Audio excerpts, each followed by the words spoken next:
Me da mucho gusto saludar a esta gran cantidad de supervisores de zona escolares que están seguramente viendo esta conferencia grabada en muy distintos puntos de nuestra República. Es realmente un privilegio y pues no dejo de agradecerlo para iniciar. Y sin más, vamos a entrar en materia de un eje o de un elemento, digamos, de trabajo del supervisor que es esencial. Hablamos de la comunicación, es más, de la comunicación efectiva. Esto de la comunicación efectiva es un eje transversal, es una especie de, digamos, de competencia, de habilidad, de herramienta, sin la cual pocos desarrollos son posibles. La tarea educativa es una tarea colectiva, por definición, no es una tarea individual, es una tarea donde se conjugan talentos, ganas, voluntades, y también dentro de toda esta realidad hay lo contrario, hay dificultades, hay trabas, hay resistencias.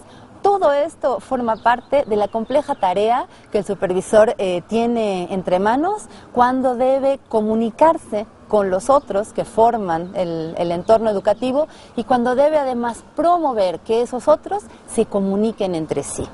Ahora, vamos despacio. Me gustaría que encuadráramos esta charla, esta conferencia, en dos de las funciones enunciadas para el supervisor escolar. Las tengo aquí a la mano, las voy a leer tal cual como están dichas. Y la primera es la función número 4, que ustedes conocen, que han estado revisando y a la cual les regreso en este momento. ¿Qué dice la función 4 de la supervisión? Dice, el supervisor establece una comunicación constante con las escuelas, número 1, para crear una cultura institucional centrada en el logro de su misión de las escuelas. Y esta misión es el aprendizaje de calidad en condiciones de equidad. Bueno, como ven, es una frase con muchos núcleos, con muchos componentes. A lo mejor podemos detenernos un momentito nada más y desglosarla. El supervisor, pues, establece una comunicación constante con las escuelas. Esto puede querer decir muchas cosas. Para alguien decir, sí, yo le mandé 3 oficios en el año a la escuela, yo establecí comunicación constante. Alguien puede pensarlo de esta manera. Otro puede pensarlo desde un ángulo muy distinto. Puede decir, claro, yo sé que a la maestra Paquita la operaron y que al maestro fulano de tal le robaron su coche y además estuvimos platicando y yo tomo cafecito con la directora a diario. Esa es otra manera de entender la comunicación. Y así podríamos seguirnos, puesto que esto de la comunicación es algo bastante subjetivo. Queremos tratar de plantear aquí, de delimitar 2 o 3 cosas muy puntuales sobre a qué podemos referirnos en términos profesionales, en términos institucionales, cuando hablamos de comunicación. En cuáles de los extremos a veces nos ubicamos y cómo encontrar un camino de justo medio que garantice que todos estamos en este circuito. Para esto voy a mencionar otra de las funciones de la supervisión, que es la número 7. ¿Qué quiere decir? Que el supervisor no solamente establece comunicación constante con los centros escolares a su cargo, sino que además, ahí va, estimula la comunicación entre los directores, los propios maestros, así como entre el director y su colectivo docente, además de promover el aprendizaje colaborativo como forma básica del desarrollo institucional. Bueno, entonces, resumiendo, el supervisor debe mantenerse cerca del devenir de sus escuelas, de sus procesos, de sus dificultades, de sus necesidades. Y por otro lado, debe de manera constante estar, digamos, sembrando dispositivos, ocasiones, pretextos, ayudas para la comunicación al interior de esos centros escolares. Ya tenemos 2 niveles de trabajo en comunicación efectiva y me voy a ir a un tercero y aprovecho para dar la presentación del entorno, del marco donde estamos ahora. También la escuela debe tener una vocación constante de comunicación con su entorno comunitario, ¿sí? Y su entorno comunitario está hecho básicamente de personas, y esas personas muchas veces están organizadas en instituciones, muchas veces en instituciones públicas. En nuestro país, a diferencia a lo mejor de otros países de la región o de otros lugares del mundo, no tenemos una tradición muy arraigada de la escuela cooperando con otras instancias para su trabajo cotidiano.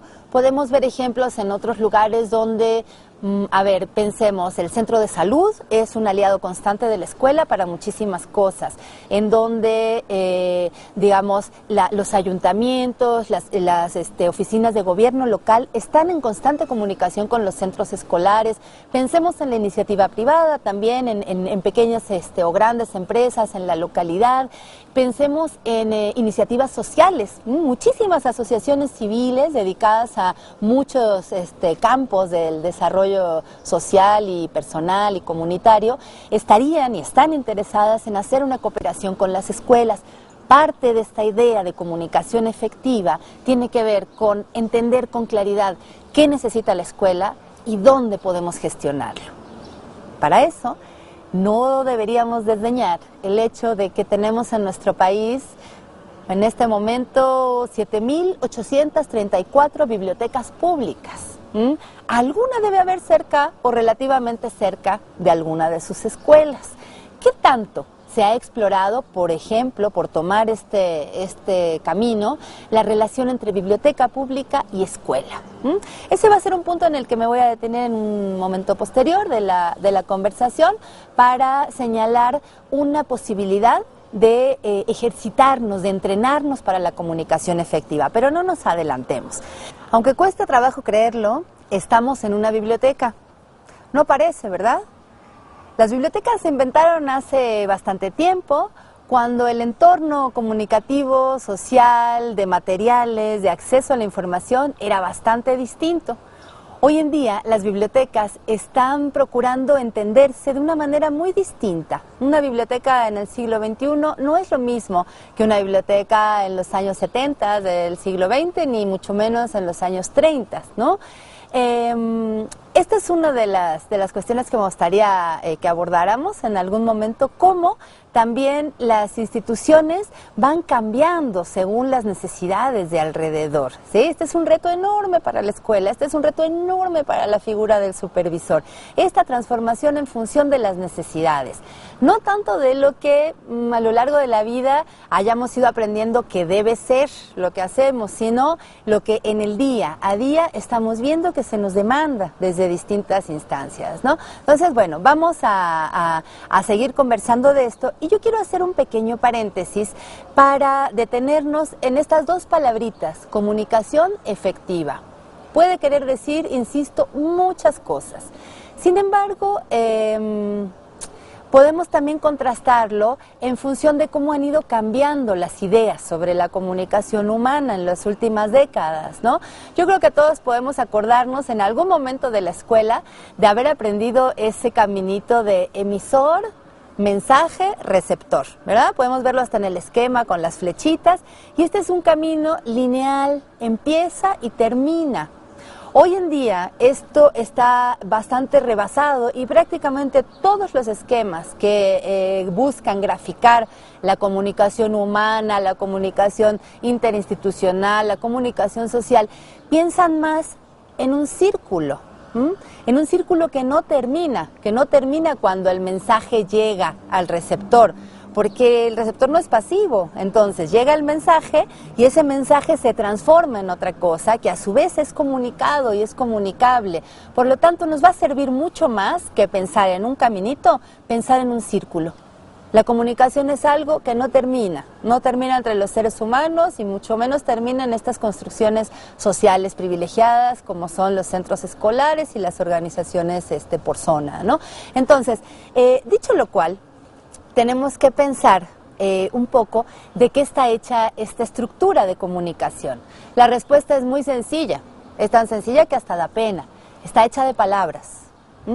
Básicamente, las ideas, los mandatos, las necesidades, las ofertas, todo lo que nos va moviendo, lo comunicamos y lo expresamos a través de palabras.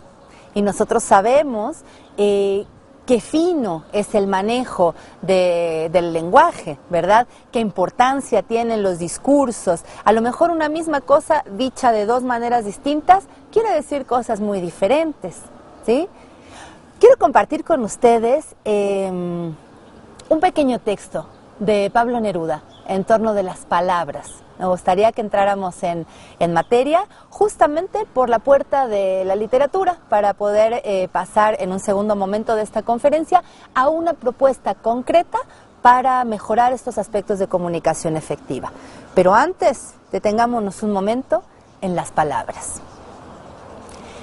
Escribía el poeta chileno Pablo Neruda en su libro Confieso que he vivido lo siguiente: todo lo que usted quiera, sí señor, pero son las palabras las que cantan, las que suben y bajan. Me prosterno ante ellas, las amo, las adhiero, las persigo, las muerdo, las derrito. Amo tanto las palabras, las inesperadas, las que glotonamente se esperan, se acechan, hasta que de pronto caen.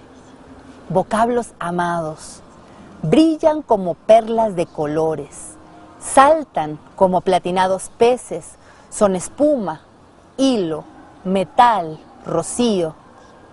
Persigo algunas palabras, son tan hermosas que las quiero poner todas en mi poema.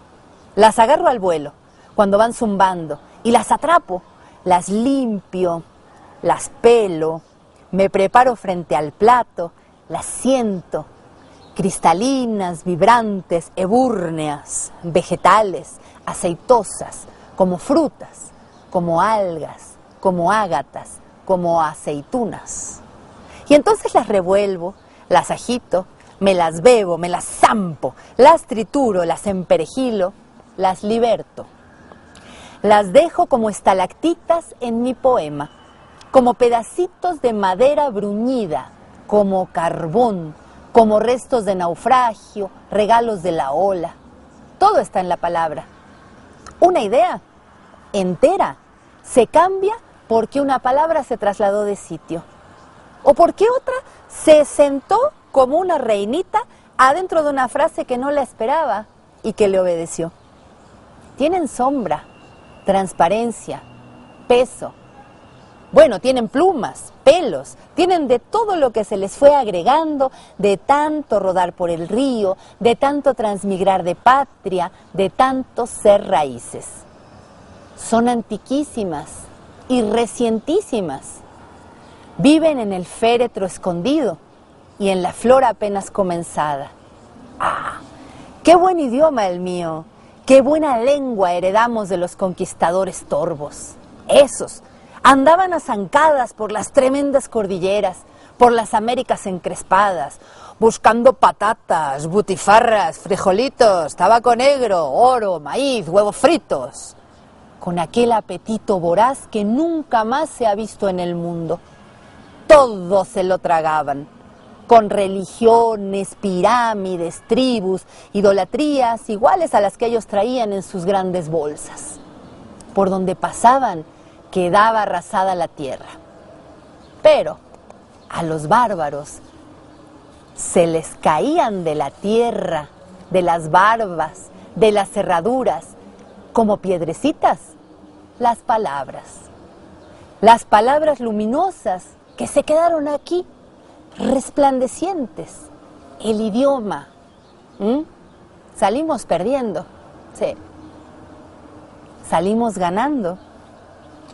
Se llevaron el oro y nos dejaron el oro.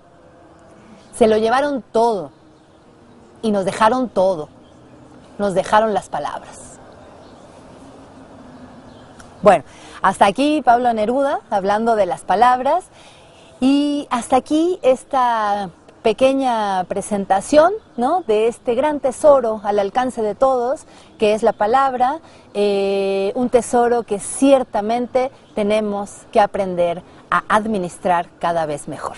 Cerramos la primera parte de esta conferencia, cerramos esta presentación y en realidad lo que estamos presentando es un tesoro, es un tesoro, la palabra es un tesoro al alcance de todos y es un tesoro que ciertamente tenemos que aprender todos juntos a administrar mucho mejor. Es un tesoro que hemos venido o malgastando, o subutilizando, o realmente manejando de manera bastante superficial. Es un reto apasionante al que todos los supervisores están invitados. Bien, pues hubo un gran maestro en Italia hace algunos años, durante el siglo pasado, de nombre Gianni Rodari. Tal vez lo conozcan ustedes por un libro que se llama Gramática de la Fantasía. Viene a acompañarnos en este día Gianni Rodari porque él tiene una frase importantísima, muy citada en muchos trabajos que tienen que ver con la lectura, con la formación de lectores y finalmente con el objetivo último de la educación. Él dijo, fíjense, busco el uso total de la palabra para todos. No para que todos sean artistas, sino para que ninguno sea esclavo. Esa es una mirada con la cual podemos quedarnos para trabajar, digamos, el paso que sigue, ¿sí? Acabamos de decir hace un momento que la palabra es un tesoro, que es un tesoro al alcance de todos y que es un tesoro mal administrado. La palabra está concentrada en pocas manos, la palabra está escamoteada, la palabra está trabajada de una manera poco transparente, con la palabra se hacen muchas trampas.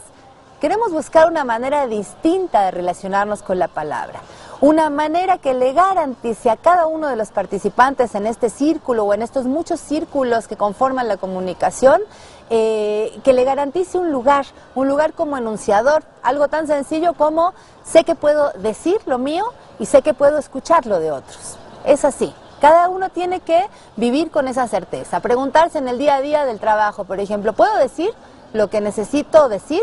Pregúntenselo en su trabajo, en todos los ámbitos, ¿lo pueden decir? ¿Quién sabe? ¿Puedo escuchar todos los discursos que están alrededor? ¿Estoy siendo capaz de captar todo lo que dicen o la mayor parte de lo que se dice alrededor en torno a mi trabajo, a mi función? También es una pregunta que vale la pena, ¿sí? Siempre ir avanzando en esa frontera, poder decir cada vez más cosas con mayor claridad y poder escuchar cada vez con más fineza y con mayor claridad lo que los otros están diciendo, es la clave para ir trenzando esta comunicación efectiva. Pero bueno, hay una pequeña trampa en la que a veces caemos, ¿sí? A veces pensamos que tomo la decisión, a partir de hoy voy a promover una comunicación efectiva en mi entorno. ¿Qué hago? ¿Qué quiere decir? ¿Cuál es esa acción? ¿Qué es eso diferente que yo voy a hacer el día de hoy que no hice ayer y que va a mejorar la comunicación? Hay una idea que me gustaría plantear aquí. Creo que el reto de hoy es la coexistencia. Desde hace muchos años estamos trabajando con un esquema de esto o esto otro. Pasa mucho, ¿sí? Entonces parece que constantemente tenemos que elegir. Esto es lo que se llama el pensamiento único, ¿sí? O es esto o es aquello, o es blanco o es negro. Y realmente lo único que termina sucediendo, si seguimos esa línea de pensamiento a sus últimas consecuencias, es que nos perdemos la mitad de todos los asuntos. Porque si lo miramos de cerca, en este siglo XXI tan complejo, tan extraño, tan cambiante, en realidad ese esquema ha resultado ser poco sustentable. Eso de decir esto sí y esto no, ya no está tanto a nuestro alcance. Antes era tal vez más fácil, había menos opciones. En la increíble diversidad del mundo de hoy, donde la información corre por todas partes, dentro, fuera de la escuela, al alcance de cualquier aparatito, donde hay tantas pantallas que son como tantas otras ventanas al mundo, es muy difícil decir esto no. Más bien el reto consiste en decir cómo hago para que coexistan, para que vivan juntos, para que florezcan esto y esto también. Y esto tiene que ver con todo, A lo mejor, pues, no sé, me molesta mi suegra, la recorto. Hay una maestra que me cae gordísima en tal escuela, la recorto. Con este director no se puede trabajar, lo recorto. O por lo menos lo voy recortando de mi entorno comunicativo, lo voy recortando de mi intención, ¿verdad? Esto no nos lleva lejos, no ha demostrado llevarnos lejos, ¿sí? Más bien, ¿qué podemos hacer para, en esta increíble diversidad, poder existir juntos? Más que eso, para poder llevar adelante un objetivo común. Es una pregunta enorme, admite muchísimas respuestas y creo que no terminamos de responderla, pero para efectos de esta conferencia y de la discusión, que espero que en algún momento estas palabras puedan suscitar entre ustedes, me permito traer una propuesta muy concreta y voy a decir por qué esta propuesta, ¿no? En primer lugar, creo que la figura del supervisor escolar es, como se ha dicho seguramente mucho en el marco de este diplomado y de toda esta renovación educativa, es una figura central. Debe haber pocas figuras en nuestro sistema educativo que estén tan vinculados, tan conectados, cuya palabra sea tan decisiva y de cuyas decisiones dependan tantas cosas y tantos destinos como de un supervisor escolar. Entonces realmente no hay peligro de fallar, es un nodo de la red fundamental y sabemos que en una red si se mueve uno de los nuditos, pues toda la red se modifica, ¿no? Entonces de este movimiento sobre todo ideológico, de este movimiento conceptual, de este movimiento interno, profesional, que los supervisores puedan y decidan hacer, dependen muchos destinos, dependen muchas cosas. Vamos a centrarnos en esta propuesta. La comunicación efectiva es algo que se aprende. No nacemos con ningún esquema comunicativo formado, sí nacemos con una serie de bases, tanto neurológicas como predisposiciones sociales, como estamos abiertos a factores del entorno que nos van a construir una manera de comunicarnos con lo que nos rodea. Sabemos también, es algo elemental, que en los primeros momentos de la vida se construyen cosas fundamentales respecto de nuestra capacidad o posibilidad de comunicarnos, ¿no? Pero esto no termina a los 3, ni a los 6, ni a los 10 años. Esto continúa a lo largo de toda la vida. Cada persona nueva es un nuevo reto en términos de comunicación. Cada proyecto nuevo es un nuevo reto en términos de comunicación. Bien. Necesitamos aprender a comunicarnos, entonces. Con independencia del desarrollo personal que cada uno tenga, esto no solo tiene una dimensión individual, tiene una dimensión colectiva. Podemos tener una colectividad en la que hay 3 o 4 personas con las que es fácil comunicarse, con quienes las cosas fluyen, con quienes los proyectos siempre avanzan, y 3 o 4 personas con las que sistemáticamente hay dificultades, ¿verdad? Entonces, en este caso, no estamos hablando solo de desarrollos individuales de la comunicación, estamos hablando de desarrollos sistémicos, hablamos de cómo hacer que un grupo funcione, incluso, fíjate bien, cuando yo me vaya de ahí, de esa supervisión, de esa zona o etcétera, ¿cómo puedo hacer para que ese grupo haya generado condiciones que le permitan seguirse comunicando y que permitan seguir trabajando en un proyecto conjunto de calidad, en un proyecto equitativo, con independencia de la persona que lo esté, digamos, animando o impulsando? Queda claro, son tareas complementarias, pero son tareas distintas. Por supuesto, hay que estar trabajando de manera permanente en cuestiones personales, como pues nuestra empatía, nuestras habilidades para llegarle al otro, etcétera. Eso desde luego, eso está claro, no me voy a detener en eso. Sí me voy a detener en cómo hacemos para que los grupos funcionen mejor. No solo las personas. Incluso puede pasar que tengas muchas personas que de manera individual o en pequeñas relaciones funcionan muy bien, pero que ese grupo en particular, hecho de personas empáticas, que escuchan y todo, no funcione bien. ¿Qué podemos hacer? Bueno, la propuesta es muy concreta y quiero decir por qué. Tenemos un laboratorio ya instalado en cada una de las escuelas para trabajar fuerte sobre esa comunicación. fuerte y con relativa seguridad, es decir, no en todas las escuelas las cosas funcionan de la misma manera, pero en todas pueden funcionar mejor. Estoy hablando, para ir directo al grano, de la biblioteca escolar. Estoy hablando de ese espacio tan particular de la escuela que no es el salón de clases, donde todo está bastante pautado, donde está muy claro qué hay que hacer, en qué momento hay que hacerlo, etcétera, donde hay una dirección trazada. Es un espacio muy pautado, el salón de clases, y así debe ser probablemente. Tampoco es el patio de recreo, donde ahí sí la dinámica es otra, muy distinta, se toman otro tipo de decisiones y se funciona distinto. La biblioteca de la escuela es un espacio intermedio, un tercer espacio. Muchos teóricos llaman a las bibliotecas y a otras instancias, pero quedémonos en las bibliotecas, como un tercer espacio, ¿sí? No es un espacio pautado donde todo el mundo te va a decir a cada momento qué tienes que hacer, digamos, tampoco es un espacio sin pautas o totalmente libre, sino que es un espacio muy rico donde confluyen varios factores. Quiero justificar por qué este es un laboratorio, o podría convertirse en un laboratorio permanente para la mejora de la comunicación en todos los grupos. Primero, hay tres aspectos que me parece que le dan condiciones a la biblioteca escolar. Fíjense, la biblioteca escolar es un espacio que comparten todos los centros escolares de educación básica. Ahí sí no hay excepción, ¿sí? No, pero es que nosotros no tenemos local para la biblioteca. No, pues es que nosotros no tenemos bibliotecario. No, pues es que, seguro, las condiciones de operación son muy distintas en cada centro escolar, pero todos reciben anualmente una dotación de materiales que manda la secretaria en beneficio de los niños, ¿no? Para empezar. Y todos han recibido, o si no, está a su alcance por la vía electrónica, una serie de orientaciones metodológicas para la instalación y el desarrollo de la biblioteca escolar, ¿sí?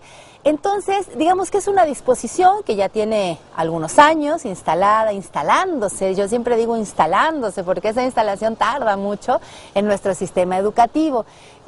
Para empezar, entonces, es una condición universal de la educación básica en nuestro país. Todas las escuelas cuentan con mayor o menor grado de desarrollo con una biblioteca escolar, o al menos con el mandato y los insumos para instalar una biblioteca escolar. Eso es algo muy valioso, nada desdeñable. Podemos hablar realmente de pocas situaciones que homologuen a tal grado las escuelas de educación básica, ¿no? Eso parece elemental, pero para empezar es muy importante. Todos tenemos, punto, preescolar, primaria, secundaria, en todas sus modalidades y vertientes, tienen una biblioteca escolar o están en posibilidades de tenerla. 2. Es un espacio con suficiente potencial como para activar áreas muy distintas de la escuela. A veces nuestro modelo, nuestra imaginación sobre lo que puede ser una biblioteca escolar se queda corto a lo que podemos ver en la realidad cuando los desarrollos empiezan a darse, ¿sí? Sabemos que una biblioteca impacta en la dinámica, por ejemplo, en toda la cuestión de organización del tiempo, del movimiento, etcétera. Tenemos un impacto ahí de la biblioteca escolar. Tenemos desde luego un impacto en el aprovechamiento escolar. Sí, nuestra biblioteca está idealmente compuesta prácticamente en un 50% de libros informativos y de libros de carácter literario o de ficción. Muchas bibliotecas cuentan además cada vez más con otro tipo de materiales, audios, videos, material electrónico, etcétera. Esto va en aumento. Entonces, en un modelo educativo hacia el cual transitamos, que tiene que ver con la presencia de múltiples fuentes de información, ya no trabajamos con un insumo único, ya nuestras condiciones, las condiciones de nuestra sociedad y de nuestro sistema educativo son distintas a las de 1950, ¿verdad? Entonces, cada vez más tenemos que aprender a movernos en esta dispersión de las fuentes. ¿Qué quiero decir? Sé cuál es mi proyecto, sé cuáles son mis objetivos, sé hacia dónde voy a desarrollar este trabajo y entonces tomo las distintas fuentes que se me ofrecen dentro y fuera de la escuela, escritas, electrónicas, en diferentes formatos, incluso tomo de la conversación cotidiana con las personas que saben, en fin, la gran capacidad o una de las grandes capacidades para movernos en este siglo XXI, que ya va bastante avanzadito, es esta capacidad de reunir información que está dispersa, organizarla, analizarla y sacarle jugo. Entonces, la biblioteca te va a impactar en la familia también. Una biblioteca que ejercita el préstamo a domicilio es una biblioteca que se asegura de que sus familias tienen un contacto permanente con la cultura escrita a través de los libros. Y lo que va sucediendo en términos de diálogo, de dinámica familiar, lo que va sucediendo en esas casas a partir de la biblioteca escolar es algo nada desdeñable, ¿no? Entonces, segunda cuestión, la biblioteca te toca todos los ámbitos de la escuela. Y número 3, el proyecto es lo suficientemente flexible como para que cada escuela plantee y desarrolle un proyecto diferente de biblioteca escolar. ¿Acorde a qué? A sus necesidades, a sus posibilidades, a sus énfasis, al trabajo de su propio proyecto, etcétera. Es decir, no trabajamos en nuestro país, afortunadamente, con un esquema que te dice paso número 1, paso número 2, paso número 3, y no trabajamos con la idea de que las bibliotecas escolares deben terminar siendo todas iguales. Al contrario, lo ideal es que cada biblioteca escolar tenga un sello muy distinto que la caracterice y que reúna, digamos, el carácter, la intención, el camino que esa escuela ha decidido tomar, ¿no? Entonces, es un espacio también de libertad y de construcción de la identidad institucional. Cada escuela sabe si le va a dar énfasis a las matemáticas, a las relaciones interpersonales, al desarrollo de las actividades artísticas, al cuidado del medio ambiente. Es decir, las escuelas están trabajando en muchas direcciones distintas, todas que llevan al desarrollo integral, y este peso puede y debe verse reflejado en la biblioteca escolar por medio de muchas cosas.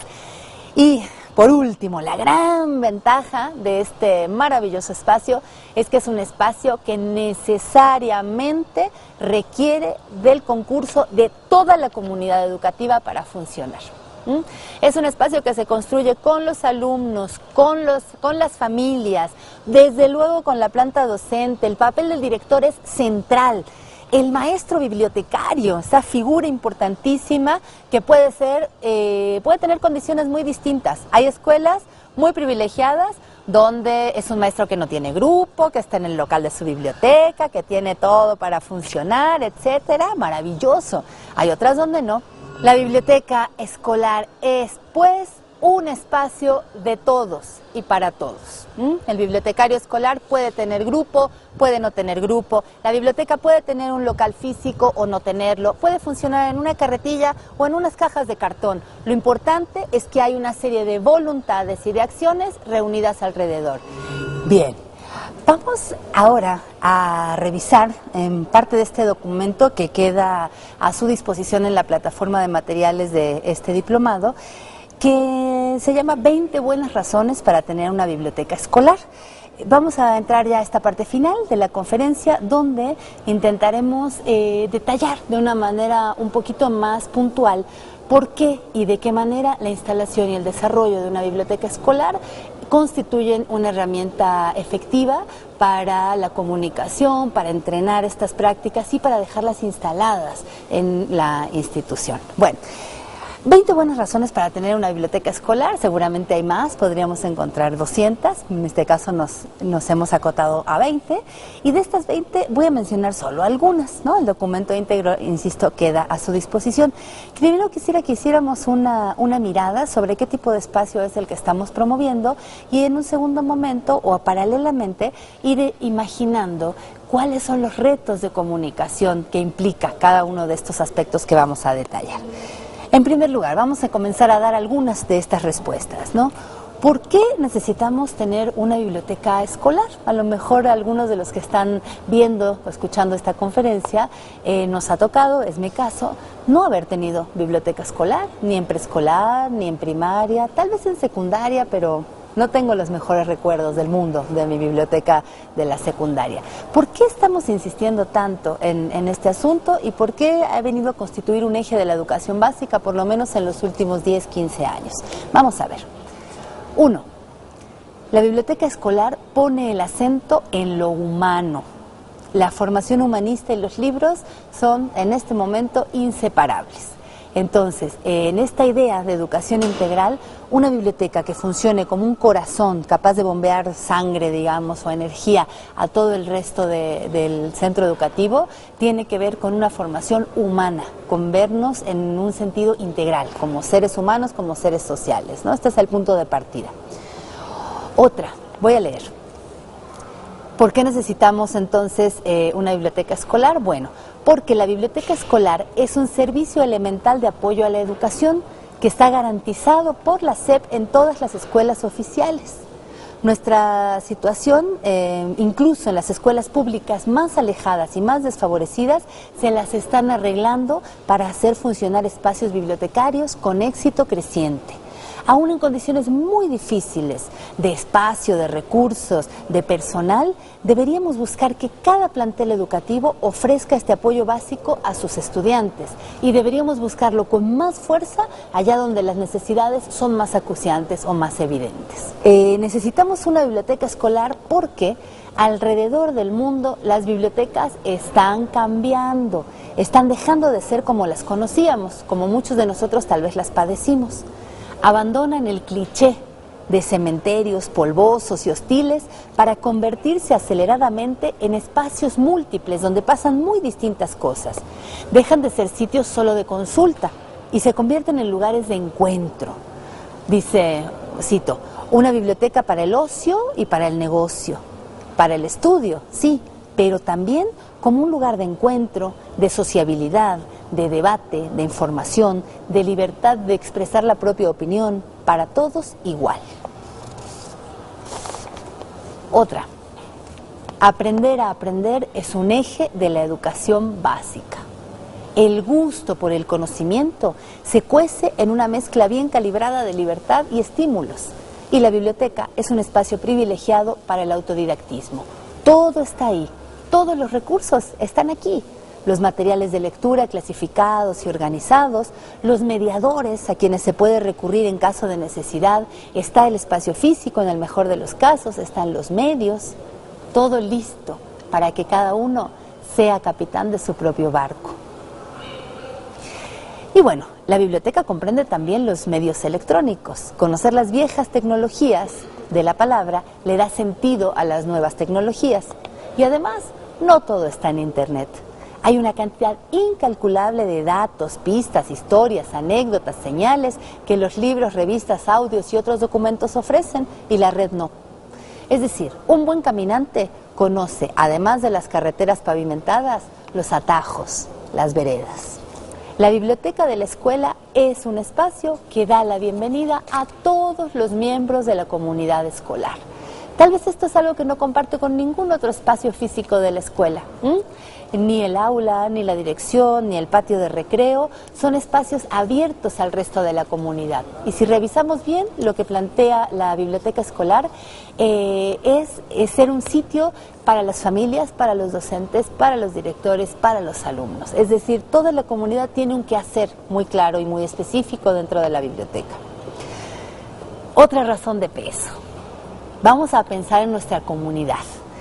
Las comunidades de padres, madres y familias están conformados por personas que se desenvuelven en campos muy diversos. Las profesiones, los oficios, los saberes, las habilidades, orígenes e historia de cada uno conforman un capital cultural y una red de recursos muy considerable que puede y debe ser puesta al servicio de la comunidad educativa. La biblioteca es el espacio natural para esos intercambios que pueden asumir muchas formas: conferencias, charlas, mini talleres, debates, clases de cocina, etcétera, ¿sí? Es decir, hay un espacio para validar los saberes de la comunidad, que son los saberes de los niños que llegan a la escuela. Otra, en cada centro escolar, dígame si no, señor supervisor, existe al menos una persona que, con o sin formación especializada, tiene la disposición y el entusiasmo para impulsar una iniciativa de mejoramiento de la biblioteca, porque es contagioso. Cuando se pone en marcha, los aliados aparecen: padres y madres de familia, los mismos alumnos, compañeros docentes e incluso autoridades educativas se implican y van formando una red en principio modesta, una red de apoyo a la biblioteca. Existe y crece ya una oferta de formación para bibliotecarios en servicio con independencia de sus estudios iniciales. De hecho, es un campo bastante vanguardista en el ámbito de la formación profesional. Entonces, abramos ese horizonte también de posibilidades profesionales para nuestros compañeros maestros, directores, asesores técnicos que se incorporen a las aulas, a las escuelas, etcétera, ¿no? Un punto más, un par más, hay uno central. Muy sencillo, dice: es importante educar con conciencia de la propiedad colectiva. Los materiales de la biblioteca, ¿de quién son? ¿No son de nadie? ¿Son míos? ¿Son tuyos? ¿O son de todos? Son de todos.